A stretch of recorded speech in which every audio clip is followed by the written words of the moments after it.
नमस्कार दर्शक बंधु, आज हूँ तारीख 4 अक्टोबर 2024 शुक्रवार। चलतु आरंभ करवा आज खबर। प्रथम खबर रे पार्वण पाई चलचंचल ओडिशा राज्यर विभिन्न शक्तिपीठ रे चली स्वतंत्र पूजार्चना। सेहीपरि आउ एक खबर रे कटक रे पार्वण रे डीजे बजाइबा पे अनुमति मिली, हेले यह 65 डेसिबेल भितर रहिबो बोली हाईकोर्ट कहिसंती। सेहीपरि धवलेश्वर पीठ रे कार्तिक पंचक व्रत और बड़ ओषा प्रस्तुति चली। अक्टोबर 18 रु नवेम्बर 15 जाए कार्तिक व्रत पालन हब। सेहीपरि 13 रे बड़ ओषा और बड़ सिंहार बेशरे दर्शन देवे बाबा धवलेश्वर। ठीक सेहीपरि भावे कटक आसिला एक खबर।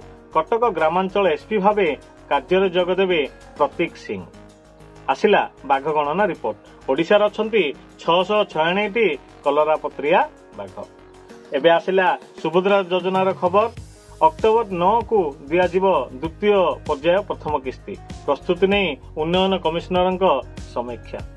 ठीक सेहीपरि भावे मराठी, बंगाली, पाली और आसामी भाषा को शास्त्रीय मान्यता देवाई केंद्र कैबिनेट निष्पत्ति नहीं, जहाँ के एक खुशीर खबर। तापर आसिले नुआ खबर। आमर संबलपुर आसिला एक नुआ खबर।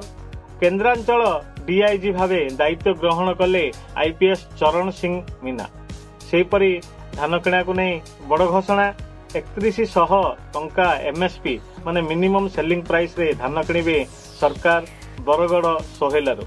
सेहीपरि भावे रेल कर्मचारी 78 दिन उत्पादकता आधारित बोनस बा जो पीएलबी बोली कहू मंजूर और घोषणा कला कैबिनेट। सेहीपरि आउटे खबर आम कलिकतारू आसी, जहाँकि वीडियोटी आपण समस्त को भल लगी।